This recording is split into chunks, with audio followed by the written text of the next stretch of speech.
Assalamualaikum warahmatullahi wabarakatuh.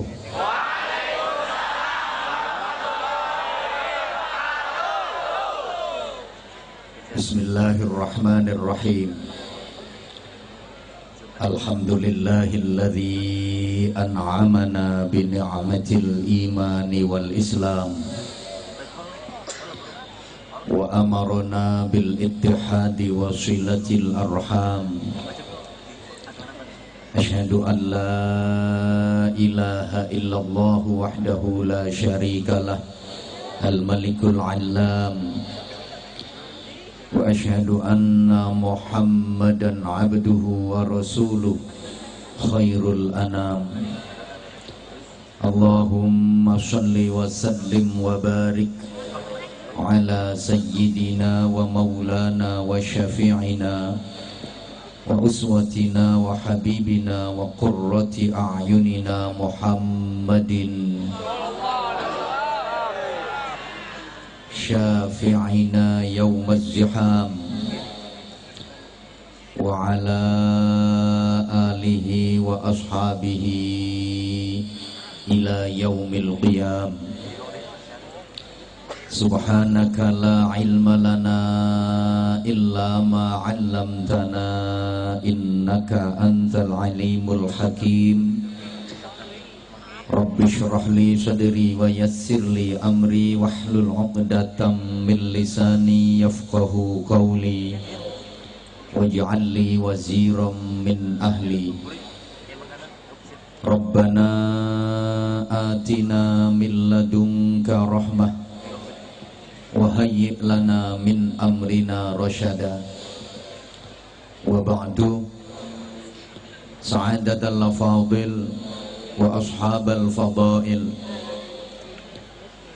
ulama'anal kurama wa masyayikhunal a'izza, para kiai, masyayikh, asatid, para sesepuh yang saya ta'zimi, yang dimuliakan Allah, pejabat pemerintah dalam semua tingkatannya, yang saya hormati Bapak Bupati beserta Ibu, Bapak Wakil Bupati beserta Ibu, Forum Koordinasi Pimpinan Daerah Kabupaten Banjarnegara yang berkesempatan hadir malam hari ini. Yang saya hormati, hadir di tengah-tengah kita Bapak Dandim, Bapak Kepala Kejaksaan Negeri, Kepala Kementerian Agama Kabupaten Banjarnegara, Kepala Pengadilan Agama, Kepala Pengadilan Negeri bersama para staf. Yang saya hormati, tokoh-tokoh ormas dari Nahdlatul Ulama, dari Muhammadiyah, dari Syarikat Islam, beserta banom-banomnya. Yang saya hormati, keluarga besar Katrako yang dikomandani oleh Mas Anas dan Mas Agung. Yang saya hormati segenap panitia penyelenggara. Yang saya hormati juga para pengleset-pengleset sekalian, juga para cekadar-cekadar yang dongsong di pojokan, karena setiap kita semuanya kepingin dihormati, betul? Siapapun kepingin kehormatan. Senakal-nakalnya orang, kalau nggak dihormati itu pasti ya marah. Maka ada pelajaran berharga di setiap forum semacam ini. Sambutan-sambutan yang ada itu pasti yang saya hormati, karena setiap orang ingin dihormati. Sebejat-bejatnya orang itu kalau nggak dihormati ya marah. Saya ketika ngisi ceramah di lembaga pemasyarakatan, betapapun yang saya hadapi para narapidana, saya tetap harus menghormati mereka. Jadi saya ngomongnya juga bapak-bapak, ibu-ibu, dan saudara-saudara sekalian yang saya hormati. Padahal yang saya hadapi narapidana, karena mereka juga butuh kehormatan. Coba saya jujur, saya ngomong apa adanya. Bapak-bapak, ibu-ibu, dan saudara-saudara sekalian yang terlaknat, para penjahat yang moralnya bejat, yang menjadi sampah masyarakat, ya diantemi kursi ya. Bahkan mohon maaf, ketika saya ngasih pembinaan di lokalisasi, yang saya hadapi perempuan-perempuan nakal, saya tetap harus menghormati mereka. Ngaji itu ngomong saya ya, ibu-ibu dan mbak-mbak sekalian yang saya hormati. Coba leh nyonge jujur. Para londe-londe sekalian yang suka menghancurkan rumah tangganya orang, juga para begengge-begengge yang suka menghabiskan duitnya suami orang. Wah, dicamah nyonge, sok diumpa-umpa, nggak ketepani, sok ditawani. Setiap kita kepingin terhormat, maka saudara-saudaraku, ikhwatal iman, jamaah sekalian yang saya cintai, yang saya hormati, rahimakumullah, menyongsong tahun baru Islam 1437 Hijriah ini, kita harus bertekad untuk melakukan revolusi mental menuju ke arah perbaikan dan peningkatan prestasi ibadah. Allahumma sholli ala Muhammad. Agar kita menjadi orang-orang yang sukses dunia akhirat. Perlu diingat saudaraku, orang yang sukses itu bukan berarti orang yang berhasil mendapatkan sesuatu yang diinginkan. Tapi orang yang sukses itu adalah orang yang berhasil mendapatkan kebaikan dalam hidupnya. Tak baleni, soalnya saya pelonga-pelongo koyo gak paham. Dan saya sadar yang saya hadapi orang-orang yang kurang begitu cerdas, maka saya harus telaten. Yang namanya sukses itu bukan berarti berhasil mendapatkan sesuatu yang diinginkan, tapi yang namanya sukses itu berhasil mendapatkan kebaikan dalam hidupnya. Sehingga Allah mengajarkan doa dalam Al-Quran yang saya yakin kita semuanya hafal. Itu biasa disebut doa sapu jagat. Rabbana atina fid dunya hasanah wa fil akhirati hasanah wa qina adzabannar. Ya Allah, berikanlah kepada kami di dunia ini hasanah, kebaikan. Wa fil akhirati hasanah, berikan pula di akhirat kami kebaikan. Jadi kita diperintah memohon kebaikan, bukan disuruh memohon apa yang kita inginkan. Nggak diperintah meminta apa yang kita harapkan, tapi diperintah memohon kebaikan. Kenapa demikian? Karena sesuatu yang kita inginkan belum tentu jadi kebaikan. Sesuatu yang kita harapkan ketika berhasil kita dapatkan belum tentu itu jadi kebaikan dalam hidup kita. Banyak orang yang menginginkan sesuatu, dia berhasil mendapatkan sesuatu yang diharapkan, tapi ternyata nggak jadi kebaikan dalam hidupnya. Ingin jadi anggota dewan, mulai kampanye saudara-saudara, mari kita berjuang bersama-sama saudara-saudara. Wileh ngetokke duit wakeh banget, karena kan udah bukan rahasia lagi. Orang sekarang kalau suruh milih pemimpin itu bukan visi misinya apa, karakternya bagaimana, akhlaknya bagaimana, enggak, tapi ukurannya NPWP, nomor piro wani piro. Jadi kalau ditanya pilih yang mana, pilih yang berjuang, yang beras, baju, dan uang. Dia kepingin jadi anggota dewan, kampanye sana sini, keluarin duit ratusan juta, berhasil dia jadi anggota dewan, tapi ternyata dapat 4 bulan masuk penjara gara-gara kesandung urusan korupsi. Dia berhasil mendapatkan sesuatu yang diharapkan, tapi itu tidak jadi kebaikan dalam hidupnya. Maka saudaraku, nggak usah iri sama orang yang berhasil mendapatkan sesuatu, tapi irilah dengan orang yang baik. Irilah dengan orang yang berhasil mendapatkan kebaikan dalam hidupnya. Kalau ada orang ngajinya rajin, jamaahnya rajin, sholawatan rajin, bangun malam untuk sholat qiyamul lail rajin, dia kaya, dermawan, iri sama orang-orang seperti itu.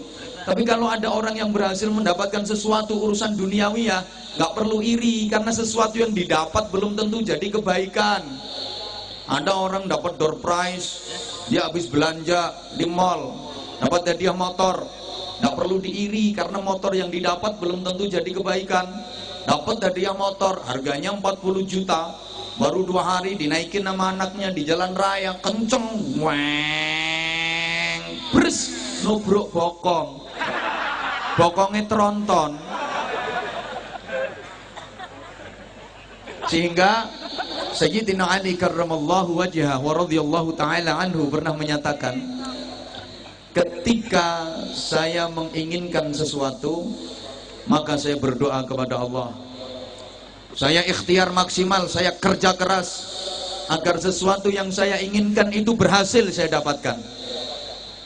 Ketika doa saya dikabulkan Allah, ketika ikhtiar saya berhasil, kerja keras saya berhasil, yang saya inginkan berhasil saya dapatkan, maka saya bersyukur, alhamdulillah.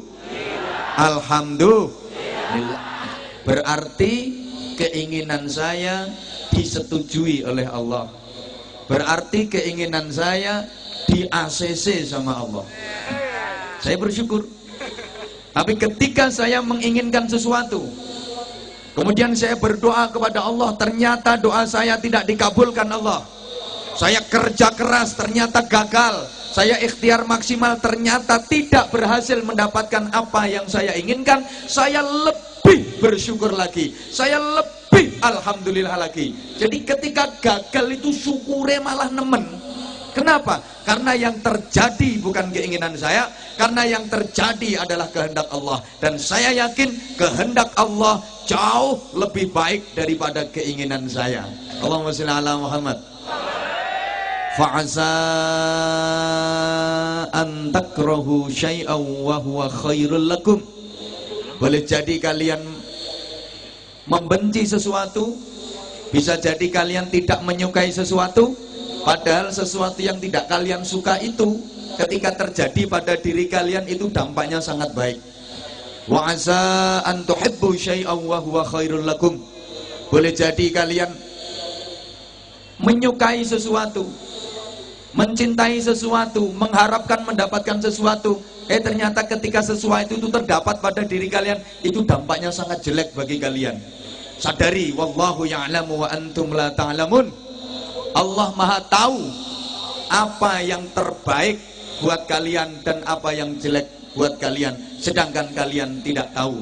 Bapak ibu saudaraku jamaah sekalian rahimakumullah, banyak hal yang kita benci, tidak kita sukai, tidak kita inginkan hadir dalam kehidupan kita, ternyata kita dapati itu dalam kehidupan kita.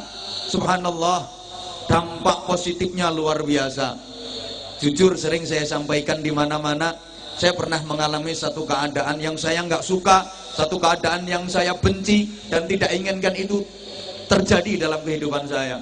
Saya pernah marah sama sopir saya, gara-gara sopir saya nyonge, aku yang mek nyong kuwi, terlambat menghadiri acara pengajian, kurang lebih 1 jam saya terlambat. Waktu itu sopir saya mencret, Saya udah diteleponi sama panitia, digegeri, udah ribet panitianya. Ini tinggal nunggu Pak Kiai, gimana kok belum datang? Sudah enak diribetin panitia. Dan sopir saya mencret. Sopir yang lain udah kadung keluar, nganter bunyai, nganter ada tugas. Saya tunggu sampai dia sembuh dari mencretnya. Begitu dia sembuh, tak marahin dia. Sopo sing ngongkon mencret. Dia nggak berani ngomong, orang yang marahin saya, tapi mesti batin. Saya kepingin mencret ya sopo. Begitu sembuh langsung, ayo cepet. Naik mobil tuh kecepatan tinggi, saya nggak peduli, nggak mikir risiko. Selama perjalanan tak germengi terus, tak marahin terus. Ayo cepet. Brrr. Begitu sampai lokasi, subhanallah ternyata acara ngaji itu diundur. Jangan alhamdulillah dulu. Diundurnya kenapa? Karena di jalan raya dekat lokasi pengajian tadi ada kecelakaan beruntun.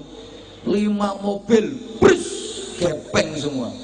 Dan kejadian itu kurang lebih 1 jam yang lalu. Andaikan saya nggak terlambat 1 jam, mungkin mobil saya termasuk salah satu dari 5 mobil yang kecelakaan beruntun dan gepeng tadi. Begitu tahu kejadian itu, sopir yang tadi saya marahi langsung tak omongi, untung awakmu mencret. Ini andaikan kamu nggak mencret, bisa jadi mobil kita termasuk mobil yang gepeng itu. Tadi saya benci, nggak seneng, saya nggak seneng. Begitu ada peristiwa itu langsung tak rangkul, ya besok mencret lagi ya. Subhanallah, kadang kita menyukai sesuatu tapi ternyata itu dampaknya jelek buat kita. Ada tuh perempuan ketika masih perawan tuh berkeinginan banget punya suami yang ganteng, yang keren, yang gentle, duitnya banyak, kaya raya. Dia berhasil mendapatkan suami yang ganteng, gentle, keren, duit banyak, kaya raya. Ternyata mata keranjang, terus moroan tangan.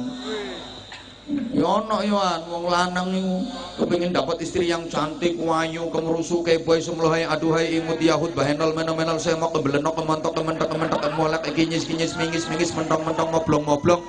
Dia dapat istri seperti itu, tapi ternyata mangane oke. Turune ngorok, ngiler ngentutan sisan. Maka yang paling enak itu menerima ketetapan Allah dan kita yakini apa yang ditetapkan Allah buat kita itu terbaik bagi kehidupan kita. Cuma kadang-kadang kitanya yang nggak tahu baiknya di mana. Allahumma sholli ala Muhammad. Beberapa waktu lalu Kang, menurut informasi di berbagai daerah lagi musim akik. Orang yang nggak paham dunia perakian, begitu lihat di penjual akik itu ada batu yang mencorong, apa bahasa Indonesianya itu ya? Celeram.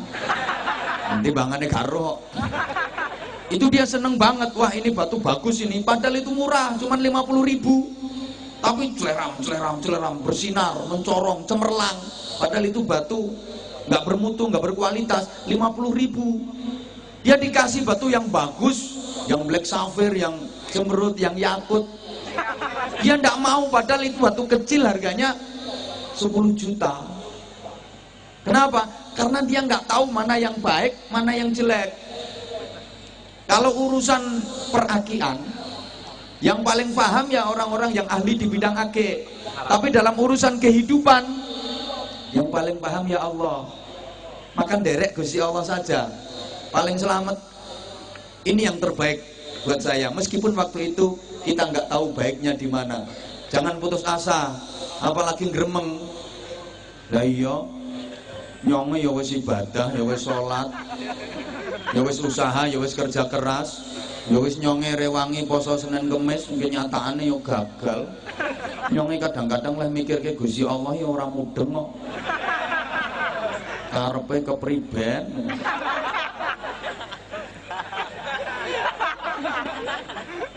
Jamaah sekalian rahimakumullah, mohon maaf kalau saya nanti banyak pakai bahasa Jawa.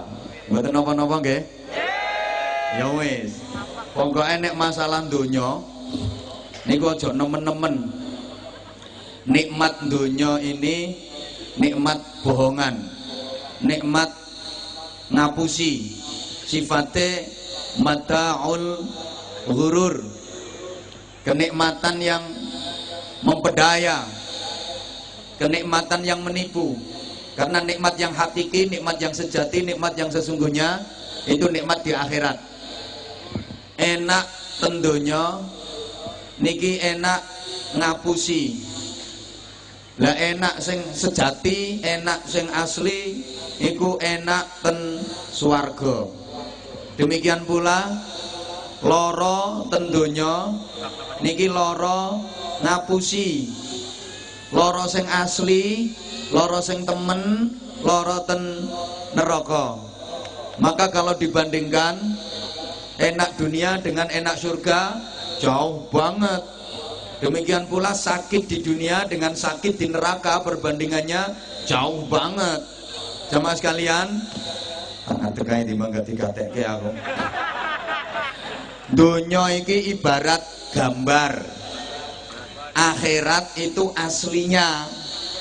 Saya ulang, dunia iki gambar, lah akhirat itu asline. Gambar sama aslinya sama apa beda? Ya beda, kayaknya mirip tapi beda. Coba gambar mobil sama mobil asli, perbedaannya jauh apa enggak? Jauh bingit. Warnanya mirip, bentuknya mirip, tapi junjungannya yo ado. Lebih berat gambarnya apa lebih berat aslinya? Lebih mahal gambarnya apa lebih mahal aslinya? Yo larang asline, yo abot asline, yo api asline. Halo? Gambar pesawat sama pesawat yang asli, bandingkan, perbandingannya jauh apa enggak? Jauh. Warnanya sih mirip, modelnya mirip, bentuknya mirip, tapi harganya jauh, nilainya jauh. Mas, gambare Syahrini sama Syahrini yang asli, kira-kira sampan pilih gambare apa pilih asline? Sayang Syahrini ini gak arep karo sampean.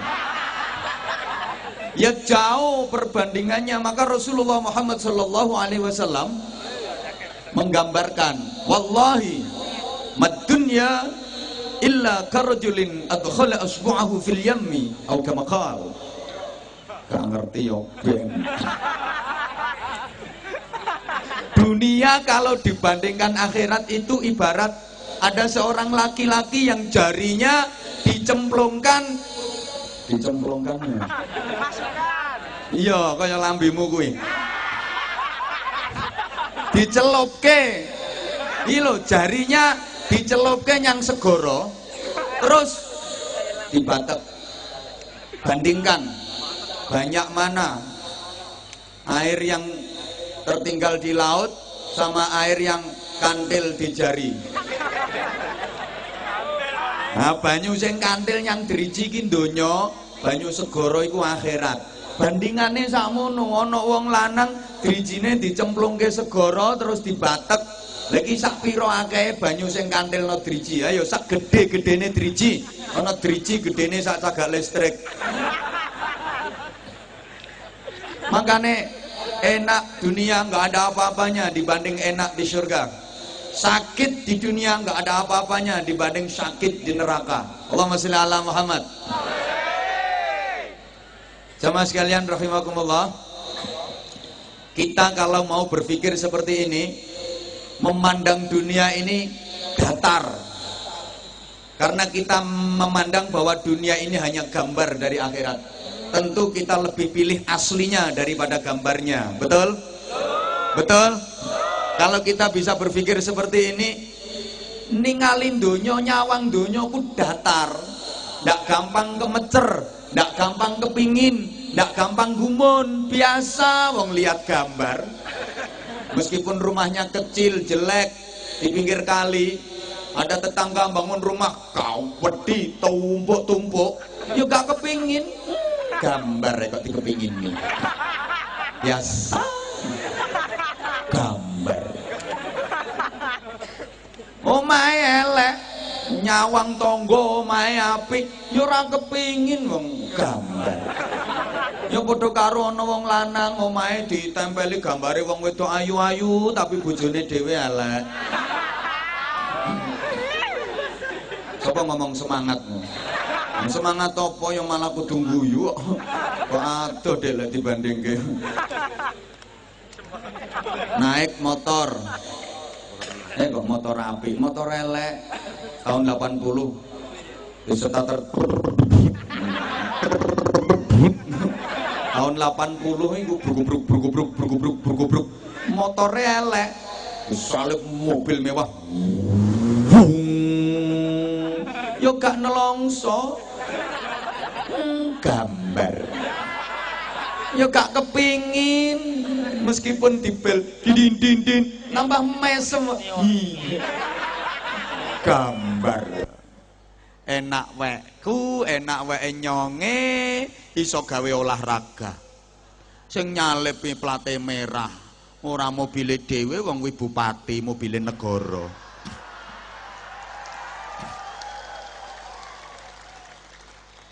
dadi ora kok atik susah ora katik nelongso ora kok terus mikir kapan nyonge iso duwe mobil ora wong gambar. Oke, Bapak Ibu jamaah sekalian rahimakumullah, tak kasih contoh bahwa enak donya iki ngapusi, enak sing asli niku enak akhirat. Lara donya iki lara ngapusi, lara asli niku lara neraka. Nyonge paringi contoh. Saenak-enake ngrasake enak donya, niku sik iso keturon. Ayo, sampeyan ngerasake enak nang donya sing menurut sampeyan paling enak napa? Sapa ngomong kelon no? Tak pikir wong Banjarnegara ki ya halus-halus ngono. Ki bae ya padha wae, ya ben ana sing ngawiti. Ya wis lek kuwi mbok anggap paling enak. Rampung lehmu ngono kuwi paling ya terus tetep iso turu. Wong enake ming ngapusi kok. Wis enak-enake mari pluk-pluk ngono kuwi. Tetep iso turu wong enake ming ngapusi. Enak sing asli niku enak ten swarga. Saking enake ora iso keturon. Jadi besok no swarga iki gak ono acara turu. Saking enake. Demikian pula lara donya kuwi lara ngapusi. Sak lara-larane ngrasake lara donya sik iso keturon. Ana wong lara paring parah sekalipun larane iso turu sian. Tapi lek lara asli no akhirat saking larane ora iso turu. Dadi benjing no akhirat gak ono wong ngomong Mas, aku wingi ketok sampean disiksa nang neraka digebuki malaikat ku rasane piye? Tunggu nyonge keturon. Ora ono wong saking larane. Niki gambarane nggih wonten. Wong kuwi saking senenge, saking enake turu ilang ora iso turu. Saking larane, saking susahe ya ora iso turu. Ibu-ibu nuwun sewu. Misale suami ibu pergi kerja udah lama nggak pulang sekitar 3 bulan. Ibu kangen banget sama suami, emang cinta. 3 wulan ora mulih wangen.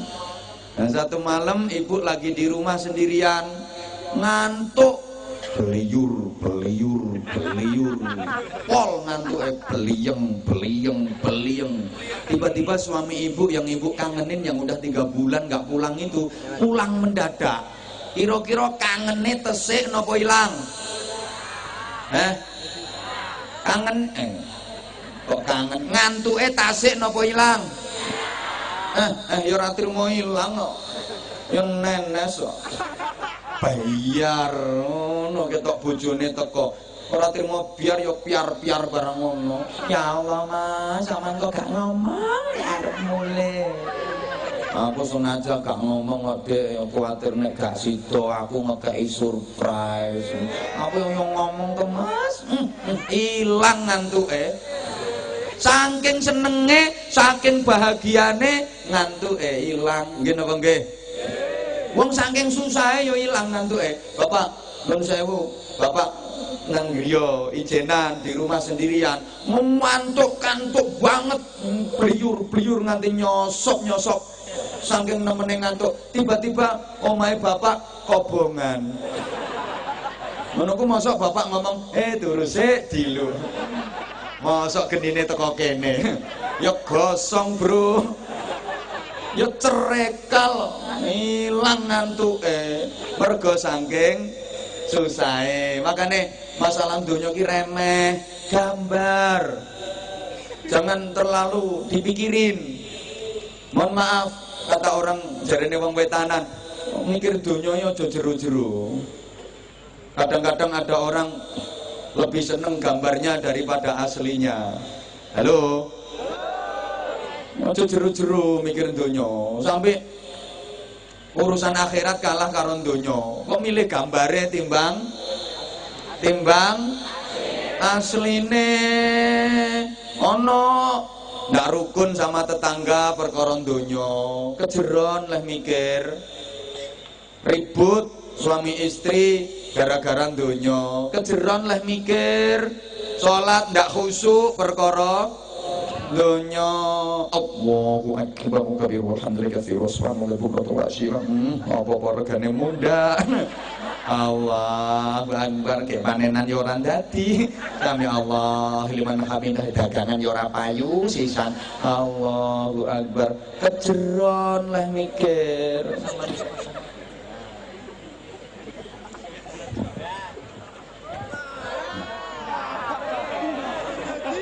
Oleh karenanya, agar kita benar dalam menyikapi kehidupan ini, jamaah sekalian, harus diatur dengan sesuatu yang namanya agama. Agama itu apa? Agama itu perilaku kehidupan. Agama bukan hanya sebuah identitas. Agama bukan sekedar data di KTP. Tapi agama adalah identitas dari perilaku kehidupan. Allahumma sholli ala Muhammad. Kalau agama hanya sekedar data di KTP, bisa jadi nanti orang bilang semua agama sama. Yang penting data di EKTP-nya ada. Halo? Yang ini digatekke ora to?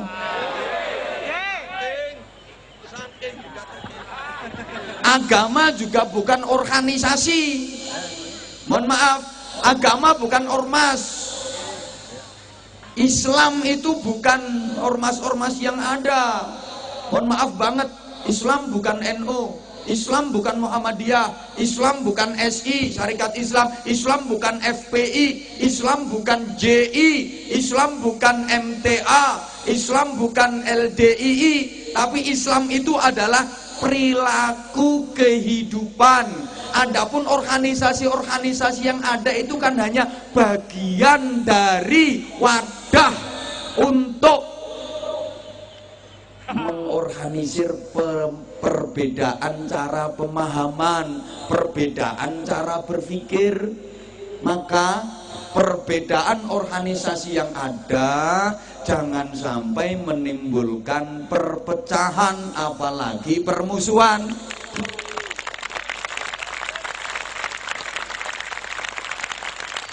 Perbedaan itu sesuatu yang nggak bisa kita hindari.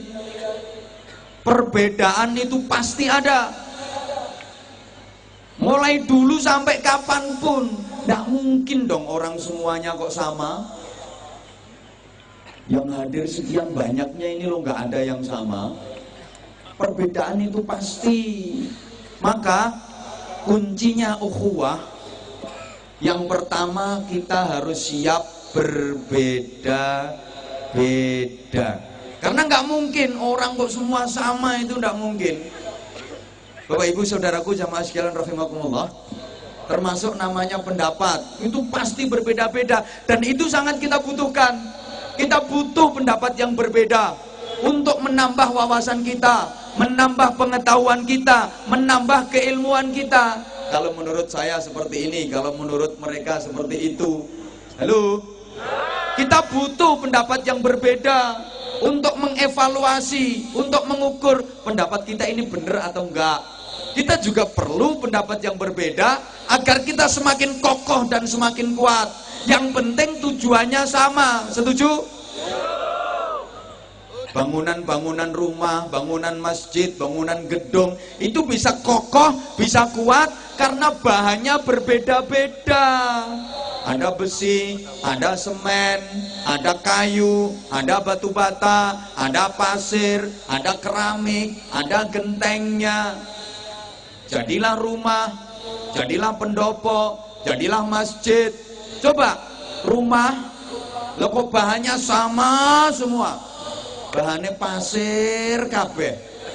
Dadi omah napa mboten? Yo omahe semut.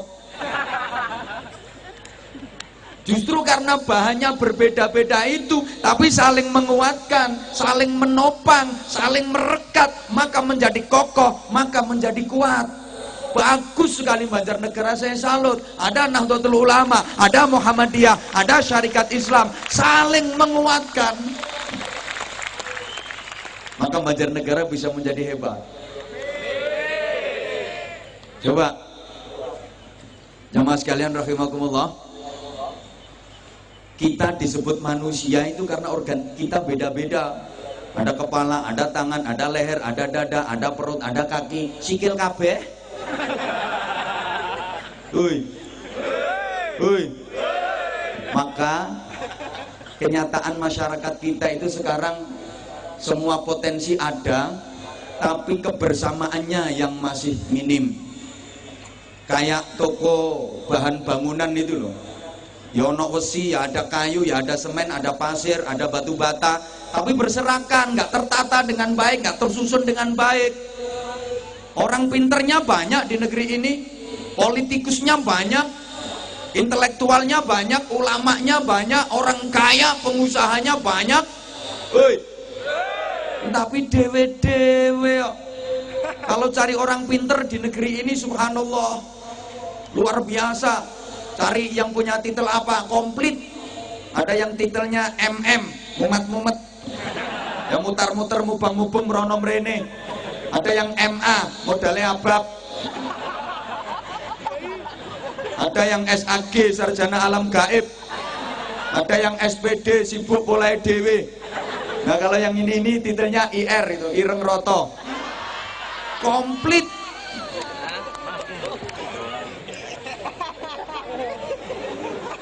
Tapi kebersamaannya, mohon maaf, masih kayak itu loh, toko kios yang jual bumbu-bumbu dapur, toko perancangan itu kan komplit, apa saja ada tomat, ada cabai, ada garam, ada terasi, ada penyedap rasa, tapi dewe-dewe. Coba kalau mau bersatu, ulek di gone layah, jenenge kan enak toh.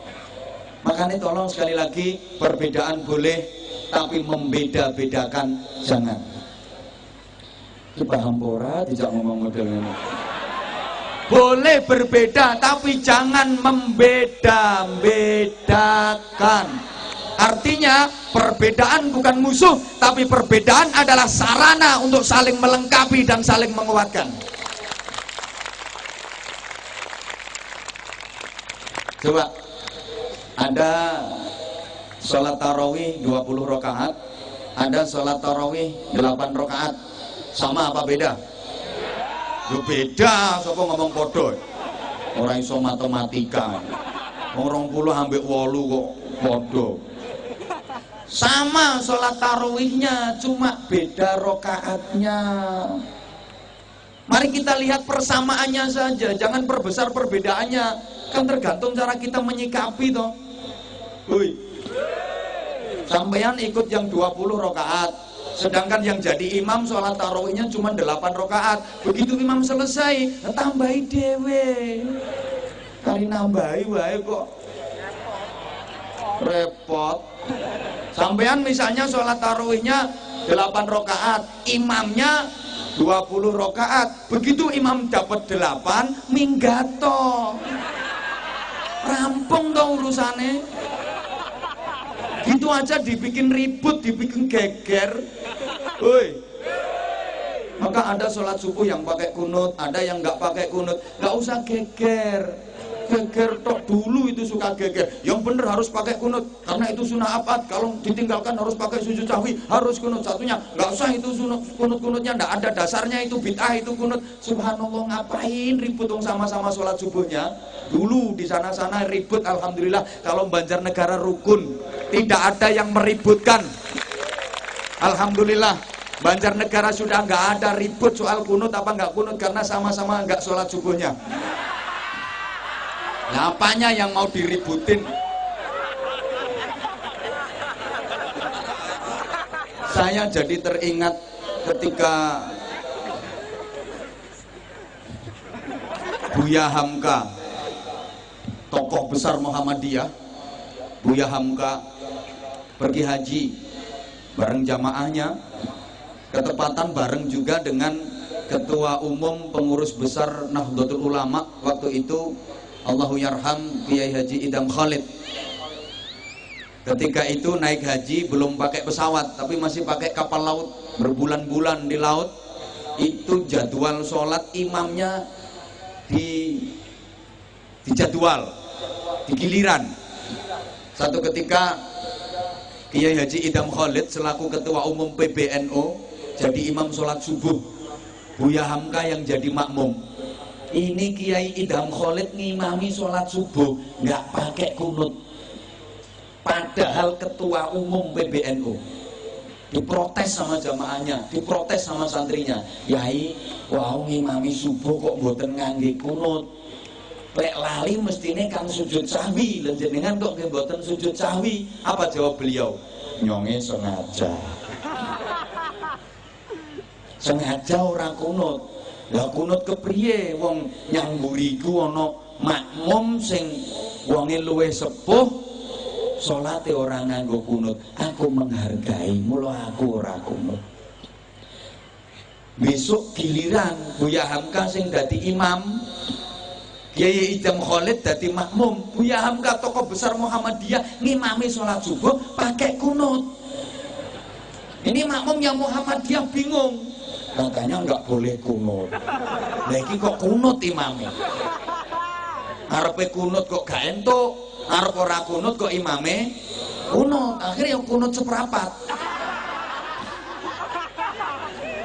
Betapa beliau-beliau orang-orang yang top itu sangat mengedepankan tasamuh.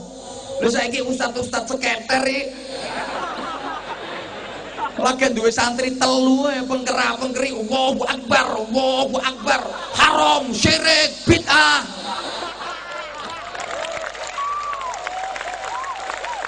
Kadang-kadang demone sembarangan, ngawur. Masjid diobong, musola diobong, pasar dibakar, gedung dibakar, sing durung kari WC umum. Gak sakit, demo nganggo takbir, Allahu Akbar, Allahu Akbar, Allahu Akbar. Mesake polisine bingung. Dek selametnya polisine pinter. Yang demo Allahu Akbar, Allahu Akbar, polisi semritane ngunekke prit sami Allahu liman hamidah. Akhirnya sing demo Allahu Akbar ganti Robbana lakal hamdu.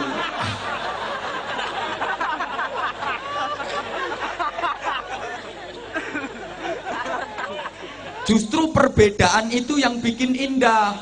Mohon maaf bapak-bapak, lihat wajah perempuan kelihatan cantik dan indah. Kenapa? Karena wajahnya itu beda-beda organnya. Ada mata, ada alis, ada pipi, ada hidung, ada bibir. Coba wajah wong wedok isine untu kabeh dadi apa? Kelihatan cantik karena berbeda-beda. Panggung ini kelihatan indah dan cantik. Kenapa ya? Karena ada besi, ada lampu, ada salon, senajan wis amoh, ada minuman walaupun cuma air putih. Tapi tidak apa-apa, terima kasih, matur suwun. Saya dikasih minum apa-apa itu seneng kok, seneng. Ya, air putih saya seneng, malah menyehatkan. Ini air bening ini. Andaikan ada kopinya ya malah seneng lagi saya. Dan agak betah lama. Misalnya, kalau nggak ada ya nggak apa-apa.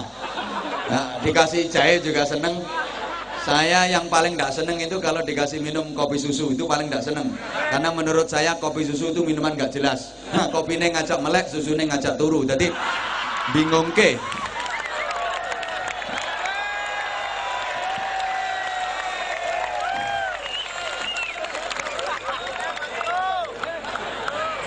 Matur suwun. Ono rokoke barang. Apa wong ceramah dikongkon ambek rokokan. Bapak Ibu saudaraku jamaah sekalian rahimakumullah. Kan kita ini saudara. Kata Rasulullah, antar umat Islam itu kalbunyanil wahid, seperti sebuah bangunan, satu yang lain saling melengkapi dan saling menguatkan. Halo. Jadi ada orang Islam yang model batu bata, ada orang Islam model kayu, ada orang Islam model pasir, ada orang Islam yang model semen. Ya kayak bangunan itu, satu yang lain saling menguatkan. Fungsinya juga beda-beda. Ada yang berfungsi sebagai pondasi, ada yang berfungsi sebagai tembok, ada muslim yang berfungsi sebagai jendela, ada yang berfungsi sebagai atap, ada yang berfungsi sebagai tiang. Jadi cagak. Ibu-ibu itu cagaknya. Kan an-nisa imadul bilad. Wanita itu tiang negara. Kalau laki-laki kan cuma tiang jaler.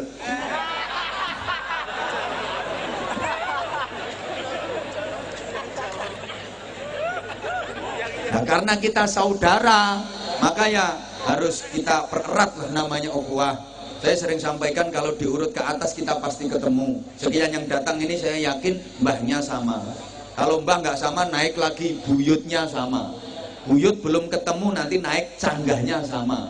Di canggah belum ketemu, naik lagi, nanti di wareng ketemu. Wareng belum ketemu, naik lagi, namanya udek-udek. Ya, di udek-udek belum ketemu, naik lagi, nanti ketemu di gantung siwur. Gantung siwur belum ketemu, naik lagi, nanti ketemunya di tarangan bubrah.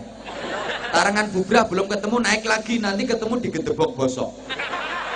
Kalau ini masih belum ketemu, saya yakin nenek moyang kita sama-sama seorang pelaut. Nenek moyangku, nah, orang pelaut.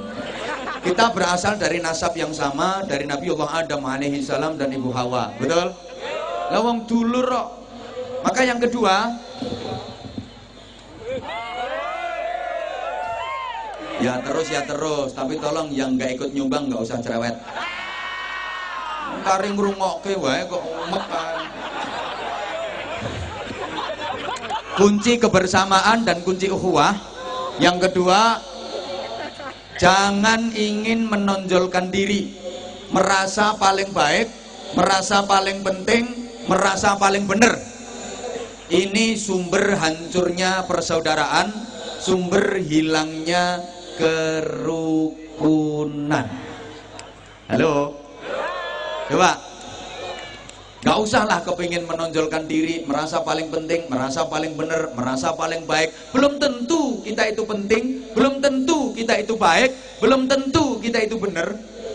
Kalau memang kita baik, kalau memang kita benar, gak usah ditonjol-tonjolkan, orang juga sudah tahu kok. Saya sering mencontohkan, bangunan rumah, bangunan masjid, itu ada semennya apa enggak? Ada semennya apa enggak? Semennya kelihatan apa enggak? Nah, untuk kelihatan jasanya, untuk diakui jasanya, tidak harus kelihatan. Bangunan kuat itu karena ada besi, tapi besi nggak kelihatan. Toh semua orang mengakui itu pasti ada besinya. Andai kan nggak ada besinya nggak mungkin kuat. Tapi besi nggak pernah menonjolkan diri, nggak mau ngetok-ngetok ke jasane. Woi, berarti kata kayak.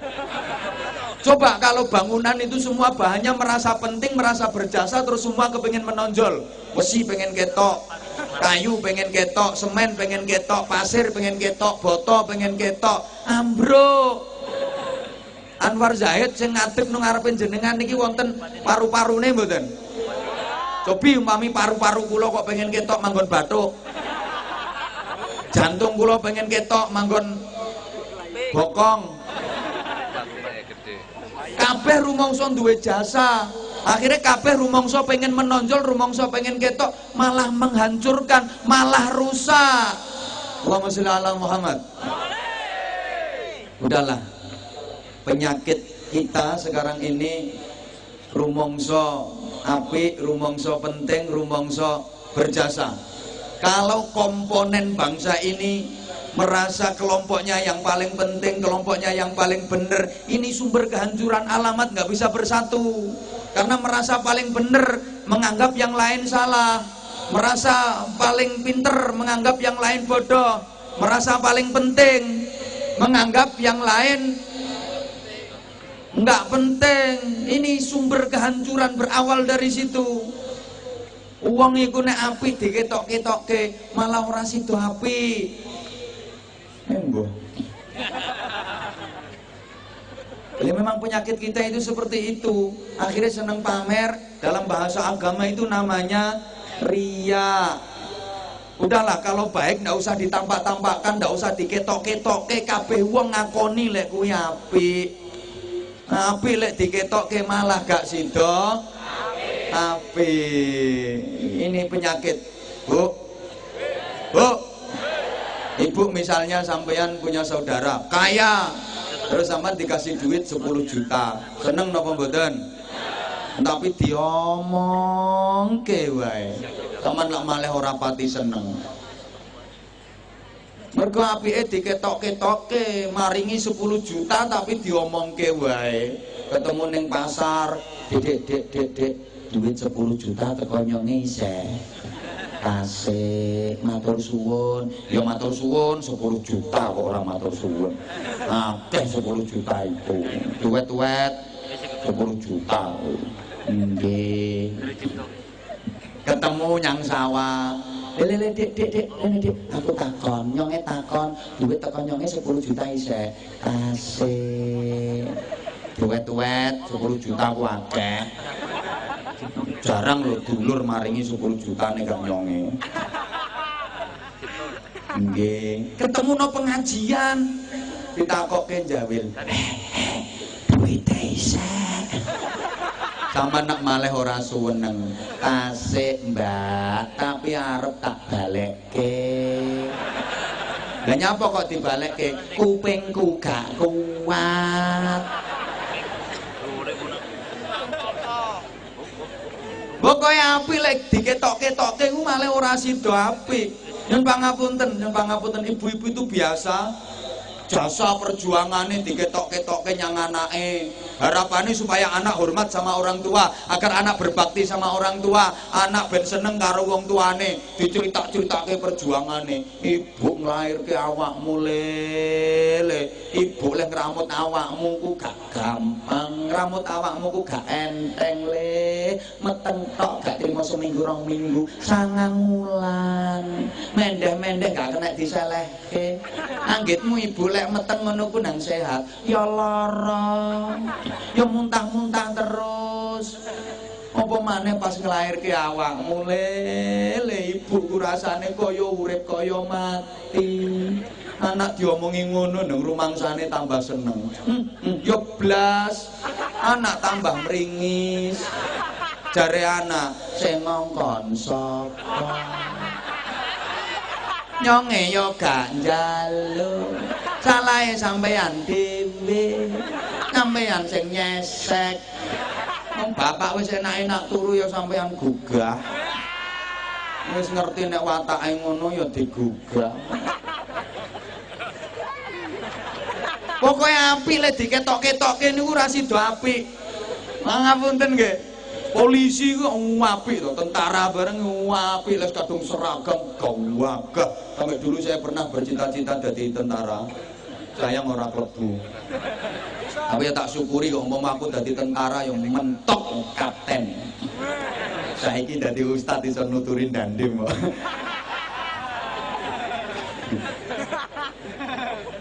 Apik tentara polisi, apik seragam ketok gagah. Tapi nanti ketok-ketokke mau dindi seragam, bal-balan seragam, mau warung seragam, harap no kamar mandi seragam, turu seragam, ora sida apik. Nggih. Ya wis. Artinya ayo belajar. Ketika kita berjuang di tengah-tengah masyarakat, jangan kepingin menampakkan kebaikan kita. Belajar yang ikhlas. Pakai filosofinya besi. Dia menguatkan bangunan, tapi besi itu tidak kelihatan. Besi tidak mau menampakkan diri. Toh semua orang mengakui kalau itu jasanya besi. Halo. Yuk belajar dari jantung kita. Jantung kita kerja setiap saat. Kita berdiri, jantung kerja. Kita duduk, jantung kerja. Kita tidur, jantung kerja. Tapi jantung nggak pernah banyak omong. Pancene gak iso ngomong. Jantung nggak pernah menampakkan dirinya. Toh semua orang mengakui itu pasti jantungnya bekerja. Pasti ada jantungnya. Bapak mohon maaf, belajarlah dari alat vitale penjenengan. Itu jasanya besar. Sekian yang datang ini semua hasil karyanya dia. Tapi dia nggak pernah mau menampakkan diri. Itulah simbol ikhlas dalam beramal.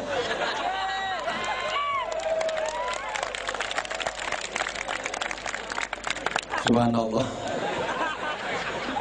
Ya seperti ketika kita mohon maaf lagi buang hajat, lagi ke toilet, lagi ke WC, kita kan mampu merahasiakan amal yang satu itu.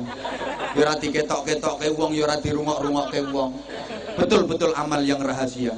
Ikhlas. Begitu masuk WC, pintu tutup rapat, jebret. Jangan sampai ada lubang sekecil apapun yang bisa diintip dari luar. Keran dibuka, dan suaranya banyune banter, grocok, dan aman, tidak terdengar bunyi pret, perkotok-kotok, pret, perkotok-kotok, pret, perkotok-kotok. Jangan sampai kedengaran orang. Itu amal yang rahasia. Meskipun metune alot, ya rampung mangan jambu kluthuk, ya metune alot, ya ditahan. Itu amal rahasia, jangan sampai ketahuan dan kelihatan orang. Ditahan. Nggak ada orang kok, waduh, walot banget metune. Wes ngeden bola bali seorang metu-metu wae gitu. Nggak ada. Itu amal jangan sampai kedengaran orang. Meskipun WC-nya pesing, ya nggak sambatan, ditahan, diempet. Gak ono bunga, wah WC-nya pesing, enggak, ditahan. Bahkan setelah selesai bersih, rampung leh cawi, bersih keluar, kita tetap mampu merahasiakan amal yang satu itu dan tidak diceritakan kepada orang lain. Saya belum pernah dengar ada orang habis ngising kok terus dikandak-kandak kayak wong. Ha bro, metu 14 bro aku mau. Sing 10 dawa-dawa, sing 4 ndek-ndek, nggak ada. Hanya orang gila yang menceritakan itu. Maka kalau ada orang habis amal kok diceritakan ke orang lain, itu berarti orang yang tidak waras. Ingat, salah satu tandanya orang yang ikhlas itu wis tidak mikir apa-apa, asal keterima aja udah seneng. Dan salah satu dari 7 golongan manusia yang kelak di akhirat akan mendapatkan naungan dan perlindungan Allah. Di hari dimana tidak ada naungan, tidak ada perlindungan kecuali perlindungan Allah, adalah orang yang berikhlas dalam beramal. Rasulullah menggambarkan ibarat tangan kanan memberi, tangan kirinya tidak mengerti. Kita menyumbang kepada orang lain, tapi kita mengupayakan agar orang yang kita sumbang itu tidak tahu kalau kita yang nyumbang. Ini sulit, susah. Saya saja susah mengajak kepada masyarakat agar ikhlas dalam beramal, berusaha menyumbang kepada orang lain, tapi yang disumbang nggak ngerti kalau kita yang nyumbang. Susah nggih Bu nggih? Susah. Kalau mau praktek ya, ibu mulai besok kalau ada tetangga yang punya hajat, ibu kalau jagongan, kalau jagong, kalau buah, bapak-bapak juga itu di amplop, nggak usah dikasih tulisan namanya. Mesti mbantah ya ora iso. Engko lek ya ora weruh lek nyonge sing nyumbang. Wong kuwi engko ditulisno buku besar kok. Itu nyumbang apa nabung? Sehingga ketika banyak tetangga punya hajat itu banyak ibu-ibu yang mengeluh. Dapat undangan itu nggak kok seneng, malah undangan meneh. Iya Bu? Oh ngaku. Ya Allah, ya Allah. Saya itu sampai pernah ada yang sambatan ke saya Bu. Madul kayak gini. Saya ini gimana Pak Ustadz, susah. 1 bulan ini dapat undangan orang punya hajat itu 13. Sampai saya pernah ngapusi ya. Lo ngapusi gimana? Ya emang saya lagi nggak punya duit, saya ya berangkat mangkat kula, tapi nggih kosongan amplope. Bareng kula lungguh disuguhi mangan ati kula nangis. Ya ngopo kok nangis? Nggih kula nggih mikir wong ora bayar kok mangan. Ngono ku sik takon kula dosa napa mboten? Nggih kula jawab, golek mboten gadah yatra nggih, mboten usah ngapusi. Wong sing punya hajat itu lho enggak nyuwun duit. Niku nyamung nyuwun doa restu. Lah nek nampa undangan niku diwaos riyin to, niku mung mohon doa restu. Jenengan saja yang salah tafsir. Jadi kalau nggak punya duit mboten usah susah nggih, jenengan mau nulis donga muga-muga kabul hajate amin. Dilempit wadai amplop lebokke kotak. Lah masyarakat itu terbalik kok. Ngasih duit tapi nggak ngasih doa. Lo padahal yang punya hajat itu mintanya minta doa. Bener dikasih doa. Itu ngasih duit gak ngasih doa. Lagian yang punya hajat itu ya pada kemenyek.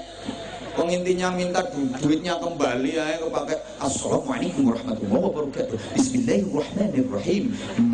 Dengan rahmat dan ridha Allah Subhanahu wa taala, kami mengharap dengan hormat lagi sangat atas kehadiran Bapak Ibu Saudara dalam acara dengan kami selalu insyaallah kesuwen le.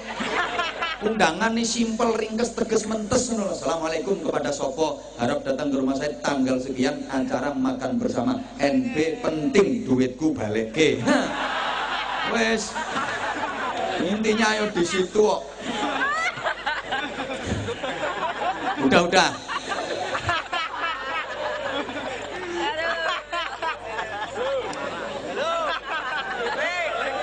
Loh, orang itu kalau merasa paling penting, akhirnya omongannya jelek. Mereka rumongso penting, akhirnya omongannya elek. Suami merasa lebih penting daripada istri, merasa lebih baik daripada istri, akhirnya suami omongannya elek. Demikian pula istri kalau merasa lebih baik daripada suami, omongannya elek. Merasa lebih penting, merasa lebih baik.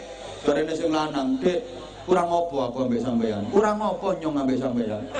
Tapi balesannya sampean kok ngene. Orang ngetok ke, nggak rasa ke nyonge jadi bojo sampean 5 tahun orang ketemu enak, keliru nyonge oleh bojo sampean. Dari sing wedok, Mas, ngomong apa? Ngomong apa? Rumangsamu aku ditangkep dari bojomu nang kepena.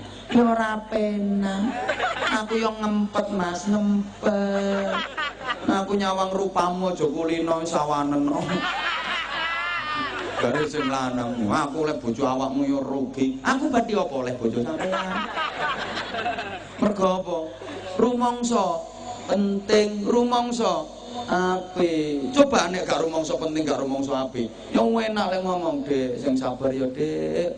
Duwe bojo nyong. Nyong yo pengen, Dek, bungahke sampean, kepengin nyenengke sampean, cuma yo nyonge urung iso, Dik, dongake. Mas, gak usah ngomong ngono, Mas. Malah aku sing urung iso bahagiake sampean lho, Mas. Aja ngomong ngono. Gak, Dik, nyong oleh bojo sampean wis seneng. Yo padha, Mas, aku yo iya. Yo keruntelan bendina. Loh, kuncinya kebersamaan dan kerukunan. Mohon maaf ya, saya sering sampaikan, masyarakat ini asal gelem rukun, Allah janji rahmat Allah, barokah Allah, ridha Allah disokke nek gone masyarakat sing gelem rukun. Tapi kalau nggak mau rukun, jauh dari rahmat Allah, jauh dari ridho dan barokah Allah. Keluarga itu kapan rukun? Masya Allah, rumah kecil terasa gede, rumah sempit terasa longgar. Tapi kalau nggak rukun, rumah gede terasa kecil, rumah longgar terasa sempit. Ngapunten, morotua karo mantu kapan rukun? Balik ruang tamu sempit jadi longgar. Enak yang ngomong dari morotua, nak mantuku sing sabar ya nak, duwe morotua bapak yo kepingin nukokke sampean, yo nukokke mobil. Cuma yo durung ana duit. Sementara iki ana gledekan iki telateni yo nak. Gerobak iki telatenono. Jare mantune, "Bapak, mbon mikir ngoten, malah kula pengen bungahke jenengan mboten saged. Kula pengen mbaske jenengan yo linggis yo arit." Yo pacul dereng saged ngono.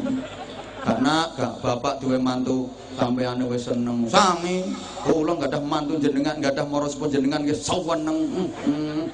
Rokok genten ngemut. Mudut iso gantian karo maratuwa joinan. Mergo rukun. Nek gak rukun, mbali ruang tamu jembar sesep. Mertua lagi duduk enak di ruang tamu, menantu dateng, sik nyengungu, ketok maratuane, balik mantune, mencelat. Ketemu konco ditakoni, nyapa Mas kok gak sida mlebu omah? Musuhe nyong urung turu kok. Subhanallah. Mohon maaf, suami istri juga gitu. Kalau nggak mau rukun, amben jembar krasa sesek, amben sak panggung iki. Tapi lanang wedok sak bojone lanang wadon ora rukun, sesek arep turu dosok-dosokan wae jare sing lanang srodok mrono. Panas iki lho panas ungkep mrono, jejeg sisan. Jare sing wedok, sampeyan sing mrono, kelekmu ora betahi wong. Kelek ngelokke sirahmu terus-terus ke semaput aku. Turu nang pinggir karo ndek pipis glundung bareng. Tapi nek rukun, maaf, tempat tidur yang sempit terasa longgar, amben ini cuma setengah meter. Tapi suami istri rukun, jembar. Sing lanang bingung, Dek, amben mau setengah meter lah gak kamot gawe turu wong loro. Sing wadon tawenang, ya kamot Mas, kok gak kamot, ya kamot. Sing lanang malah bingung, lah carane kok priben, Dek? Ya tiakal to, Mas. Ya tiakal kaya winginane kae. Ya sampean kok dhuwur nyange kok ngisor. Kamot to. Mergo beres, angger rukun nih beres. Niki pentingnya hablum minan nas. Orang yang solih, sempurna, mulia dan dimuliakan Allah, itu yang solih ritual sekaligus solih sosial. Allahumma sholli ala Muhammad. Solih ritualnya bagus, solih sosialnya juga bagus. Hablum minallahnya top, hablum minan nasnya top. Mbok gak pati paham model diomong. Tak kasih contoh. Ini jadi orang yang mulia dan dimuliakan, terhormat. Panglima Besar Jenderal Sudirman. Beliau luar biasa.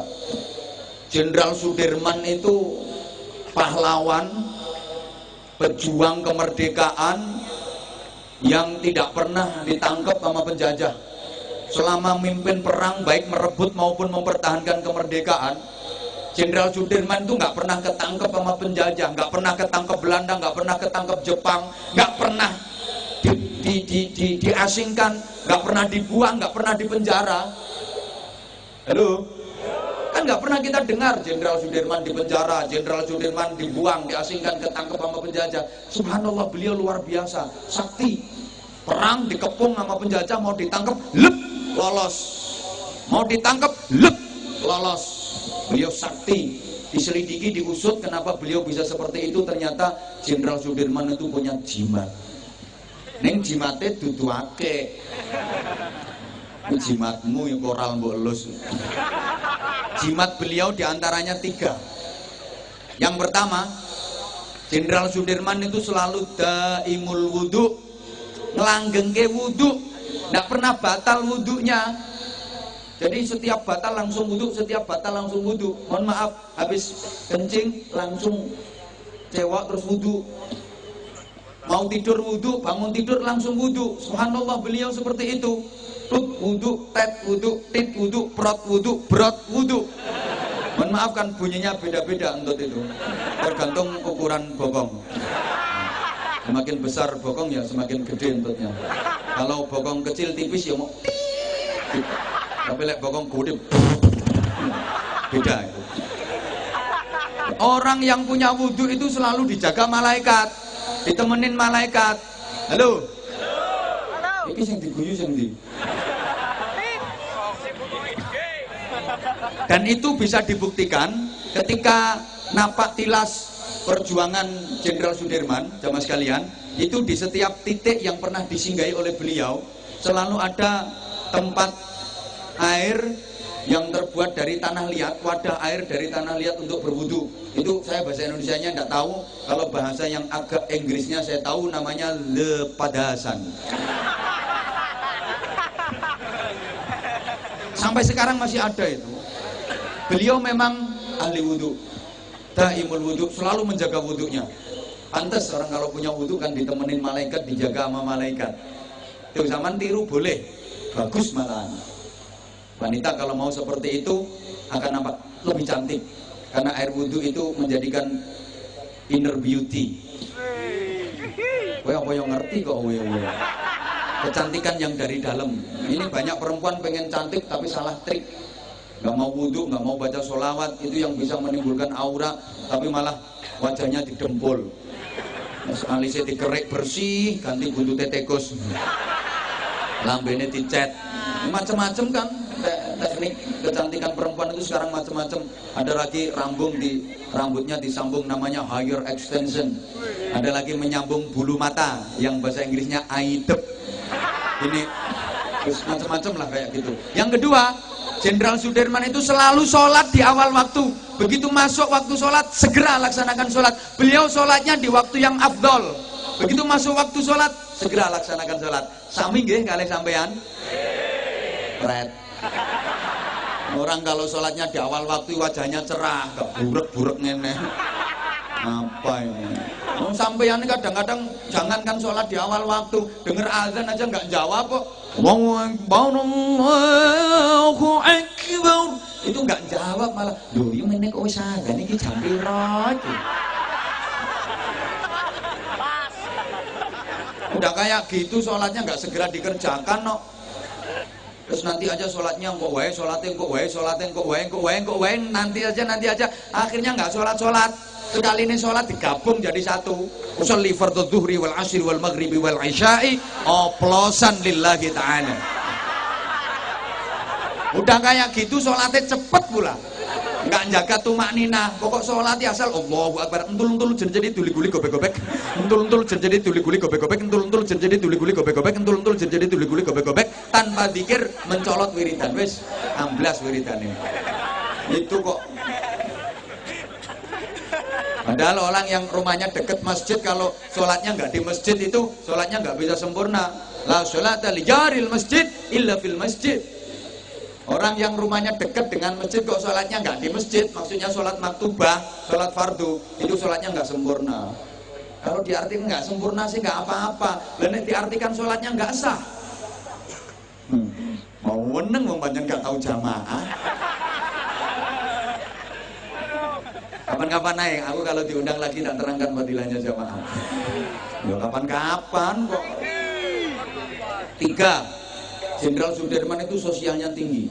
Setiap beristirahat di satu desa, di satu kampung, masih ada sisa dari bahan makanan yang untuk bekal perang. Ini selalu kasih instruksi ke anak buahnya.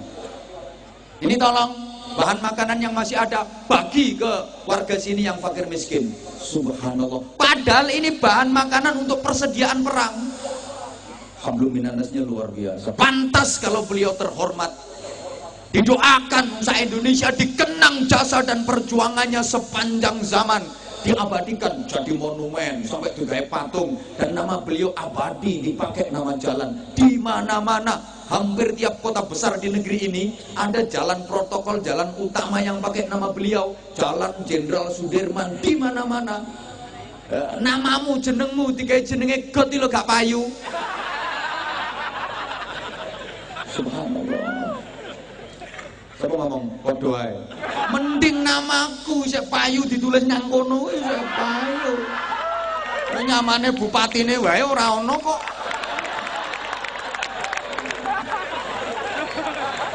Halo. Kasih contoh lagi. Allahu yarham Gus Dur, Kiai Haji Abdurrahman Wahid. Beliau adalah Presiden Republik Indonesia yang ke Taman ke wong Indonesia apa wong Afrika apa? Gus Dur itu Presiden RI yang ke-4. Lepas dari keterbatasan beliau secara fisik, memang mata beliau secara fisik tidak bisa melihat, tapi mata batinnya tajam luar biasa, ngalahi sing plorak-plorok ini. Subhanallah, Gus Dur luar biasa. Secara fisik memang tidak bisa melihat mata beliau. Waktu jadi presiden pun kemana-mana ya nuntun. Maka waktu beliau jadi presiden banyak yang demo itu sakit hati saya, loro hati nenyo. Demo ngawur ngomongnya. Gus Dur harus mundur, Gus Dur harus mundur. Rasanya hati, mundur piye wong maju nuntun kok mundur. Ngawur ngomongnya. Sakit tau. Beliau hebat. Mohon maaf. Sampai jadi presiden demokrasi sandonya. Gaji PNS naik waktu Gus Dur presidennya. Gaji TNI Polri naik waktu Gus Dur presidennya. Nggih mboten? Mohon maaf. Sudah wafat Gus Dur, tapi subhanallah kemuliaannya luar biasa. Yang ziarah ke makamnya Gus Dur tiap hari tidak pernah kurang dari 3.000 orang. Tiap hari. Jadi informasinya para peziarah ke makam Gus Dur itu tiap hari nggak pernah kurang dari 70 bus. Tiap hari. Lah sampean-sampean ki sok lek wis mati kira-kira sing ziarah kuburmu ana pirang gerobak. Pirang becak. Sak tosa nggak penuh. Anakmu ya gak kira maro kuburmu ora mau tinggali warisan. Gus Dur bisa begitu luar biasa.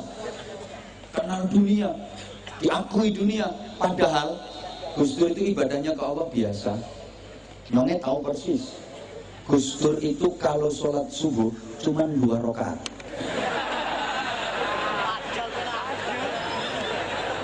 Sholat maghrib cuma 3 rakaat. Tapi top. Hidupnya untuk khidmah, melayani umat, memperjuangkan rakyat, sampai kepentingan sendirinya nggak diurus, kalah dengan kepentingan rakyat. Maka Allah menanamkan rasa cinta di hati umat. Kenapa umat mencintai beliau? Karena beliau mencintai umat. Ini penting untuk pemimpin. Pemimpin kalau kepingin dicintai rakyatnya, kuncinya sederhana. Pemimpin harus mencintai rakyatnya, maka pasti rakyat akan mencintai pemimpinnya. Ben, wonge krungu ya ben. Kalau kata orang tua dulu, mohon maaf, jare wong tua biyen, pokok iso dadi gula mesti dirubung semut. Nek dadi telek dirubung laler, Bro. Maka sesungguhnya ndak perlu kok pemimpin itu kepingin dipilih terus pakai saudara. Terus bagi-bagi duit, pasang baliho di mana-mana, foto ditempel di mana-mana. Pasang foto besar pinggir jembatan sampai jadi penunggu jembatan. Itu kan banyak itu, tempelkan di pohon jadi penunggu pohon. Nggak perlu geden-gedenan foto sampai manuk arep miber kewan golek dalan. Ngubrui fotone calon-calon itu. Malah ada calon perempuan yang pasang foto besar keliru bikin kata-katanya. Wajahnya kompeti mesem gambar fotone, pikir ana tulisane, cobloslah saya sudah terbukti rasanya.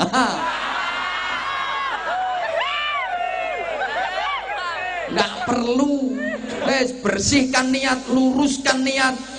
Asal berniat mensejahterakan rakyat, membela kepentingan rakyat, otomatis rakyat akan mencintai kok. Itu wis otomatis itu. Sekarang di mau.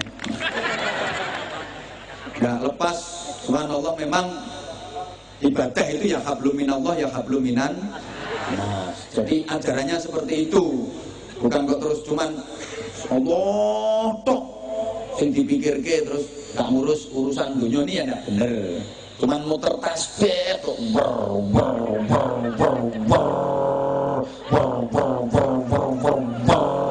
sambil baca zikir leh wiridan Sulawesi Sumiati Sulastri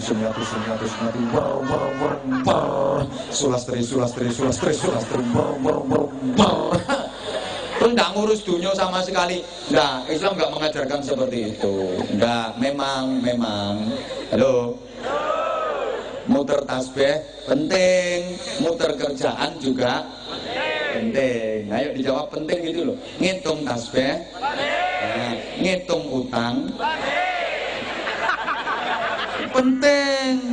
Anda cuma ngitung tasbih, alhamdulillah, tapi itu hablum minallahnya bagus. Tapi utang sama tetangga nggak dihitung terus nggak dibayar, hablum minannasnya 0. Mohon maaf, pahalanya kalau ngitung tasbih sama utang yang nggak dibayar itu lebih besar dosanya utang yang nggak dibayar. Mau mikir kok utangnya oke? Halo? Masalah utang itu penting banget kok. Sampai orang mau berangkat haji itu utang harus diberesin. Kalau utangnya nggak beres, merawaske. Minimal minta kerelaan dari yang masih diutangi belum dibayar itu. Mas, nyong ngarep lunga haji ya mas. Iki nyong sik duwe utang yang sampean 5 juta. Yo engko lek nyong teko tak bayar. Saiki tak gawene sangu. Yo gak apa-apa, berangkat, mangkat. Lah nek wong ngomongnya ora iso. Bayar dhisik. Duitnya nyonge balekke. Wajib dikembalikan dulu itu. Kalau nggak bayar, dia tetap berangkat haji. Hajinya sah, asal syarat rukun wajibnya dikerjakan sah. Cuma safarnya dihukumi safar maksiat. Bayangke to, tawaf ngubengi Ka'bah ping 7 catetane tawaf maksiat.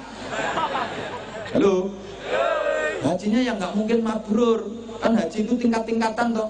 Kita udah belajar fikih. Tingkat paling tinggi dambaan setiap orang yang dijamin surga, dibebaskan neraka, diampuni dosanya disebut haji mabrur. Tingkat di bawahnya namanya haji makbul.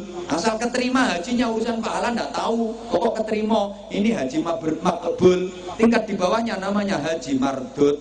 Paling jelek sendiri disebut haji muhyiddin. Tukang bubur naik haji itu haji yang paling nggak genah. Makanya ribut terus sama Hajar Rumi itu. Duitnya harus beres. Kalau nggak beres, wah, punya utang sama orang ya belum dibayar, apalagi hasil korupsi. Jangan berharap hajinya diterima Allah. Kan itu ada itu. Mohon maaf ya, aku nggak mau nyebutin, pokoknya ada lah. Katanya pejabatku jadi lopo, jadi lopo gitu loh. Haji hasil korupsi. Subhanallah, di sana awalnya sih lancar, tapi lama-lama ada kendala. Waktu lempar jumrah itu ada kendala. Kan lempar jumrah itu simbol lempar setan. Pakai batu kerikil kecil dilempar bismillahirrahmanirrahim, cetak balik watune. Diambil lemparkan lagi bismillahirrahmanirrahim, cetak balik. Watune balik terus bismillahirrahmanirrahim, cetak balik terus. Akhirnya batu diambil, dilihat, ternyata ada tulisannya. Dibaca, unine ngene, maaf sesama setan dilarang saling lempar. Kok setane kok antem-anteman. Halo. Terus ke? Dijawab penting ngoten nggih? Ngitung tasbih. Ngitung utang. Baca Al-Qur'an. Baca catatan utang. Ngono. Ingat Allah. Ingat istri, ingat anak, ingat keluarga. Penting. Jangan hanya Allah saja. Allah titik-titik. Allah. Istrinya nggak diurus. Ya keluar katanya jihad. Tapi sementara istri nggak dinafkahi, keleleran lahir batinnya. Anak nggak diurus, gimana pendidikannya, gimana akhlaknya. Dia keluar, Allahu Akbar, mohon maaf. Pahalanya dia Allahu Akbar, sama dosanya istri anak ditelantarkan itu lebih gede dosanya istri anak ditelantarkan. Dia keluar, Allahu Akbar, kata istrinya yang dari rumah, Allahu Akbar, pret. Aku kaliren bro. Anakmu ayahnya bayar sekolah bro, jadi harus diurus. Halo. Subhanallah, memang prioritas ibadah itu sesuai profesi. Yang prioritas jihad sesuai profesi.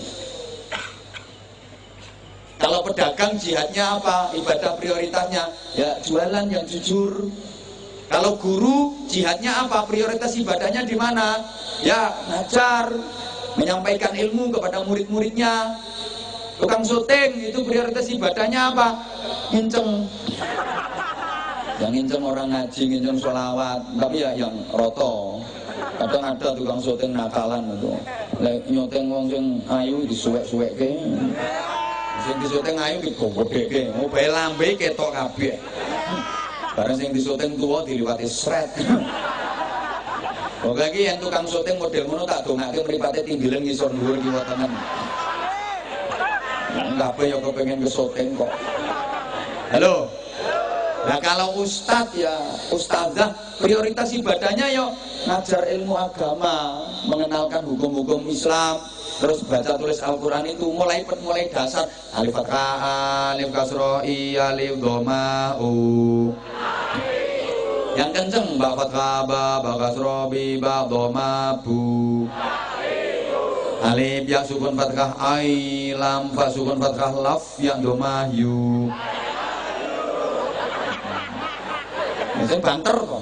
Alif ya sukun fathah ai, mem sin sukun kasroh mis ya domah yu. I miss you too. Ustadz, TNI jihadnya di mana? Prioritas ibadahnya di mana? Menjaga kedaulatan negara, menjaga keutuhan NKRI. Di situ ibadah yang paling gede pahalanya. No. Polisi prioritas ibadahnya di mana? Kamtibmas. Meminimalisir tindak pidana dan tindak kriminal, Banjarnegara aman. No. Goleki teroris kuwi, goleki sing bandar-bandar narkoba, terus jalan raya biar minim kecelakaan, lancar. Karo nggo sempritan prit 50.000.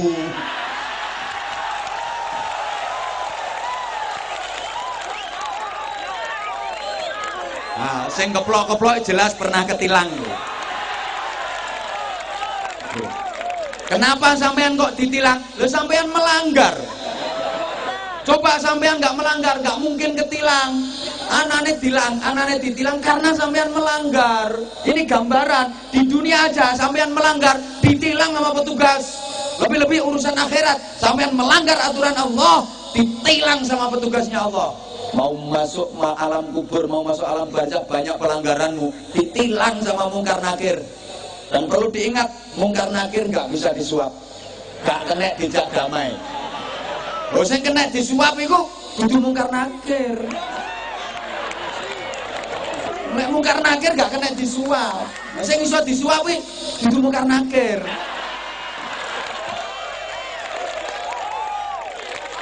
Lo kalau sampean nggak melanggar nggak ada ditilang.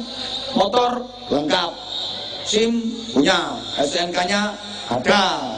Nah, tapi helmmu bola atom itu, bola plastik, mbok siker taleni rafia.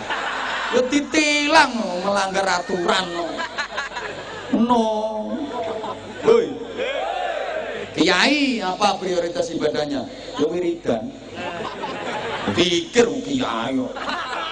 Ya Allah ya Rahman ya Allah ya Rahim ya Allah ya Rahman ya Allah ya Rahim ya Hafidhu ya Nasir ya Wakil ya Allah ya Hafidhu ya Nasir ya Wakil ya Allah. Ini wiridan ya Latif ya Latif ya Latif ya Latif ya Allah ya Qadim ya Allah ya Qadim ya Allah ya Qadim. Orang amil enggak usah langsung Qadim. Ya Allah ya Qadim ya Allah ya Qadim ya Allah ya Qadim. Orang amil enggak usah disebut, itu enggak masuk Asmaul Husna itu. Engko pas koramile iri minta disebut kebisan, enggak selangsung Qadim. Ya Allah ya Qadim ya Allah ya Qadim. Ini prioritas ibadah yang jihadnya gitu. Ya Sami'u ya Basir, ya Sami'u ya Basir, ya Sami'u ya Basir. Nanti lama-lama ya ya dana ya dana ya dana ya dana ya dana ya dana. Bangun masjid kentekan semen. Kan perlu dana tuh ya dana ya dana ya dana ya dana. Nah kalau pejabat kayak Pak Bupati, Pak Wabub, ini prioritas ibadah jihadnya di mana? Ya tanda tangan sama stempel. Teret, cetok. Ini yang menghasilkan pahala besar. Artinya ada proposal masuk untuk apa? Dilihat pembangunan masjid. Nggak usah banyak pertimbangan. Oh, gawe masjid toh, ambil pulpen, teret, stempel, cetok. Ini jabatannya barokah. Wah ini proposal untuk pembangunan pesantren. Oh bangun pesantren. Oh pulpen. Teret, stempel, cetok, beres. Pembangunan tempat prostitusi, ojo. Nah ini perlu tanda tangan dibubarke. Nah ini jabatan barokah ya seperti itu. Jangan kok. Oh proposal apa ini? Bangun masjid Pak Bupati. Jelak dananya 400 juta. Iya tak ACC. Tapi nanti kalau cair saya 20%. Kualat dunia akhirat. Pokoknya ada yang model seperti itu, apapun jabatannya, yakin kualat. Matinya jelas melorok. Matinya mesti mangap, mau melet. Kadang belum mati wis setruk. Duit banyak, istri cantik, tapi dia ndak iso apa-apa kan. Istrinya masih muda, kata istrinya. Papa, ini duit pakai apa Pak?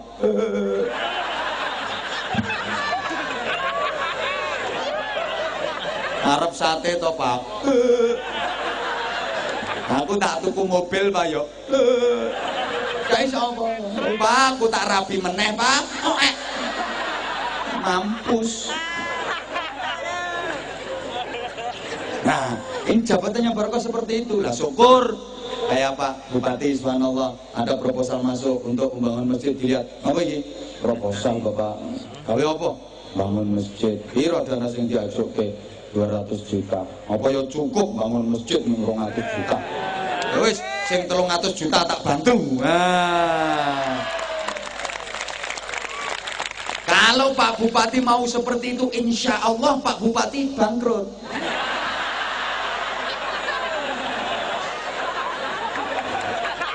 Kabeh masjid ngono lah nyonyor dadi bupati. Jadi dongake, mudah-mudahan beliau diberi kekuatan zahir batin oleh Allah Subhanahu wa taala. Mampu menunaikan amanah dengan baik. Dan besok di akhirat mampu mempertanggungjawabkan amanah. Sehingga menjadi pemimpin yang adil. Yang dijamin masuk surga pertama, masuk surga awal. Ngono, iki ana bupati didongake kiai sing ngamini jamaah semene akeh iki kuwi nambahi piro iki.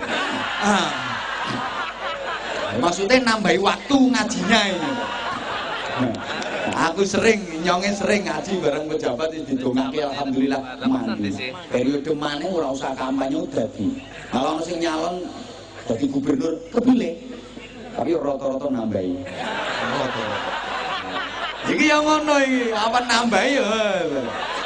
Dan demi kapan nambahi munggah dadi pangdam. Ngono. Ora nambahi mudhun dadi koramil. Dadi dan ramil. Bupati barang ora nambahi sok kepilih dadi RT. Ini yang prioritas.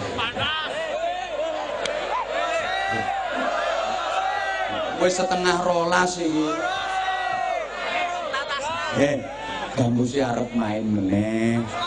Nyonge pamit dhisik. Kurang. Ngundang dhewe, Bro. Saya sih sebenarnya juga masih kepingin lama ngomongnya.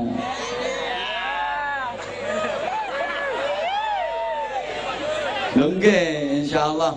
Mudah-mudahan yang saya sampaikan dibarengi hidayahnya Allah. Kurang, Bu. Yo, kapan-kapan. Mohon maaf. Saya yakin di sana sini dari keterangan saya banyak kekurangan, banyak kesilafan. Ki Anwar Zaidi omongane kasar, pun kaget wong Jawa Timuran, wong wetanan omongane kasar. Pancen senes turunane bangsa halus. Tapi tidak semua yang kasar itu jelek, ada yang manfaat. Ya kasar-kasare lumut breseti, ning kasar-kasare parut manfaati. Kasar-kasare kadut madai, kasar-kasare kasut kaos kaki. Kasar-kasare kancut ngadai, kasar-kasare janggut ngangeni. Janggute wong nom, janggute wong tua wis putih yang gilani. Jadi saestu Anwar Zahid ingkang bodho niki sedaya khilaf, sedaya salah dateng panjenengan. Kula nyuwun agungipun pangapunten. Mudah-mudahan Banjarnegara senantiasa dalam lindungan Allah. Mudah-mudahan majelis malam hari ini menjadi titik tumpu rahmatnya Allah diturunkan untuk Banjarnegara khususnya dan untuk negeri Indonesia tercinta ini pada umumnya. Pesan kula agama ageng ngaji dipun lampahi, dipun tindake, jadilah warga negara yang baik, masyarakat yang baik. Asal masyarakat baik, insya Allah nanti negara ini akan dibikin baik oleh Allah Subhanahu wa taala. Mudah-mudahan betul-betul cita-cita kita bersama baldatun thayyibatun wa rabbun ghafur. Ala hadhihi niyyah wa ala kulli niyatin shalihah. Bijahin nabiyir rahmah wa syafi'il ummah. Wa biniyati du'al qabul li ijabati sul husulil amali wal ma'mul. Bijahi sayyidina Rasul Muhammadin sallallahu alaihi wasallam. Ala man nawaina wa ala man nawabi salafuna salihan. Ajarakumullah al-Fatihah. minasyaitonir rajim. Bismillahirrahmanirrahim. Alhamdulillahirabbil alamin arrahmanir rahim maliki yaumiddin. Iyyaka na'budu wa iyyaka nasta'in. Ihdinas siratal mustaqim. Siratal ladzina an'amta 'alaihim ghairil maghdubi 'alaihim waladdallin. Rabbil ighfirli wa liwalidayya wa lil mu'minina amin ya rabbal alamin. Allahumma shalli 'ala sayyidina Muhammadin wa 'ala alihi wa sallim. Radhiyallahu tabaraka wa ta'ala an kulli sahabati Rasulillahi ajma'in walhamdulillahi rabbil alamin. Allahumma ij'al jam'ana jam'an marhuma wa tafarruqana min ba'dihi tafarruqan ma'suma. Allahumma innaka ta'lamu dhunubana faghfirha wa innaka ta'lamu 'aybana fasturha wa innaka ta'lamu hajatina faqdiha kafa bika waliyyan wa kafa bika nasira. Allahumma sallimna wa sallim dinana wa sallim dunyana wa sallim akhiratana wa la tusallim tanazzu'i imanana wa la tusallim 'alaina man la yakhafuka wa la yarhamuna warzuqna khairal dunya wal akhirah innaka 'ala kulli syai'in qadir wa bil ijabati jadir. Allahumma lakal hamdu wa ilaikal mushtaka wa antal musta'an wa alaikal balagh wa la hawla wa la quwwata illa bik. Allahumma inna nas'aluka al khaira kullahu wa na'udzubika minasy syarri kullih ya man bi yadihil khairu kulluh.